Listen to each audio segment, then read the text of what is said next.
Hello, this is Jack Carter. Welcome back to UK Pulse.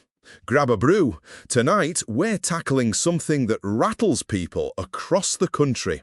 The idea of two-tier policing in the UK. Who gets what kind of law enforcement and why so many feel the system isn't equal. With me is Dr. Sarah Penhaligon, human rights lawyer, former investigator. Sarah, thanks for coming on. Thanks, Jack. Glad to be here. This is a crucial conversation, and, it's uncomfortable, but necessary. We need to look at evidence, patterns, and practical fixes, rather than slogans. Exactly.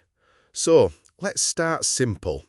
When people say two-tier policing, what do they mean? Broadly, it's the perception, sometimes the reality, that different groups get different responses from the police. Protests versus working-class demonstrations, minority communities, victims of institutional failures. Sarah, lay it out. Right. At its core, it's a pattern of inconsistent enforcement and oversight. It's not just who's arrested at a march, it's who was investigated before a crisis, whose complaints are taken seriously, whose leaders are held accountable when things go wrong. We can look at failures of institutional oversight, patterns in protest policing, and historic scandals like Rotherham and Rochdale to see how trust erodes. Let's go there. Rotherham and Rochdale. These aren't theoretical. These were catastrophic systemic failures.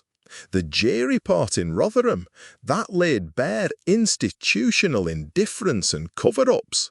How does that feed into the two-tier argument? The J Report 2014 exposed decades of grooming, and it showed not only failure to protect victims, but active denial by local agencies. Similarly, prosecutions and inquiries around Rochdale revealed missed opportunities and biases that allowed abuse to continue. These cases taught the public an ugly lesson. When authorities, councils, police, social services prioritize reputation or avoid uncomfortable truths, victims lose out. When accountability mechanisms fail repeatedly, communities begin to see the system as protecting insiders rather than citizens. So, people think, if the state can look the other way for years in these towns, what's stopping it from choosing its battles now? That's the suspicion. And it isn't just about a few bad apples, it's structural. The trust gap is massive. Exactly. It's structural. And that's why accountability matters. Not symbolic gestures, but clear, enforced consequences for senior decisions that allowed cover-ups. The removal, or at least suspension pending independent review, of those senior officers and managers who were implicated. When leadership is untouched, the institution's incentives don't change. Some will push back, say you're punishing people retroactively. But public trust isn't a nicety. If we leave responsibility off the table, the message is, look after the institution first. Wrong. No question. And there's also the data problem. Without transparent ethnicity and outcomes data, you can't even demonstrate disparity objectively. We need mandatory, standardized reporting on stops, searches, arrests, force used, and outcomes, disaggregated by ethnicity, age, gender, and socioeconomic indicators. Right now, the picture is patchy and easier to contest. Yeah. People love numbers, and they hate them when they're hiding stuff. So let's pivot to protest policing. 2024 and 2025 saw a bunch of high-profile demonstrations. Different responses to, say, pro-Palestine campus sit-ins versus more domestic working-class protests. People noticed. What did the evidence suggest? What we saw were inconsistent tactics and inconsistent legal thresholds for intervention. Some demonstrations were met with robust enforcement, preemptive arrests, kettling, heavy dispersal, while others were policed more lightly with negotiation and facilitation. Part of that reflects policing philosophy. Facilitate lawful protest where possible. But the problem is the criteria. When decisions appear politicized or arbitrary, whether intentionally or through bias, it fuels the two-tier narrative. Let me interrupt, and I mean this. It's not only about heavy-handedness. Sometimes it's about selective leniency. People say, why was that march tolerated, yet my town's protest got kettled and criminalized? That perception matters, right? Right. Perception and reality interact, and here's where independent review matters. After-action reviews with community representation should be standard, not just internal notes. Independent panels can examine whether public order thresholds were applied consistently, whether intelligence assessments were unbiased, and whether senior commanders made lawful, proportionate choices. We keep circling back to senior officers. There's an ask in the Blueprint for Reform section. Remove senior officers involved in historical cover-ups. Tough medicine. Feasible? Feasible if you build the right processes. The demand is about restoring credibility.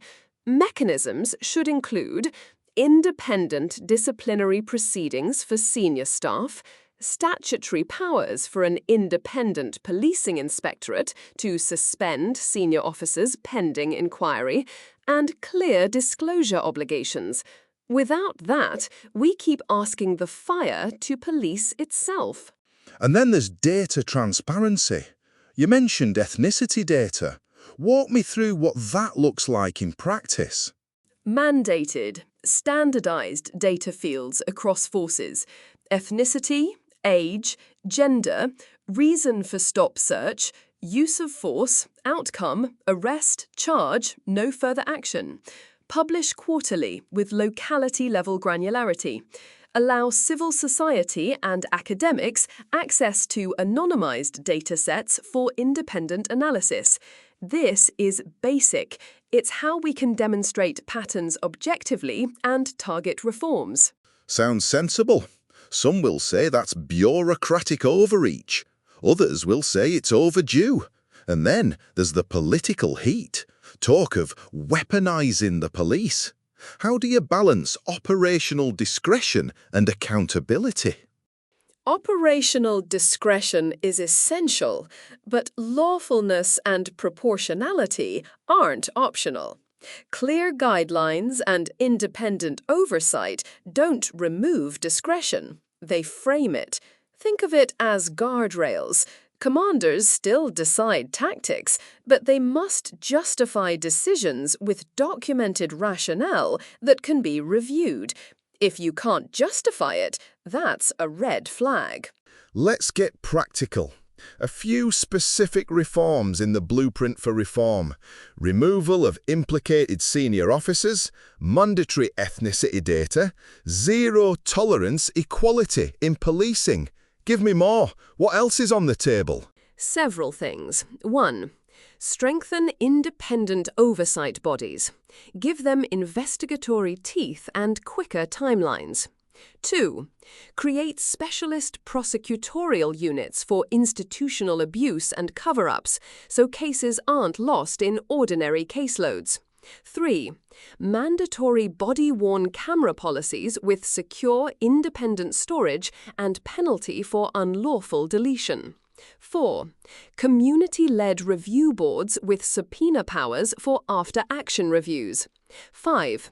Education and cultural change programs focused on bias with measurable outcomes tied to performance evaluations. Bullet points that make sense. I want to pause on prosecutions. Too often, officers are investigated and nothing happens. Public confidence collapses.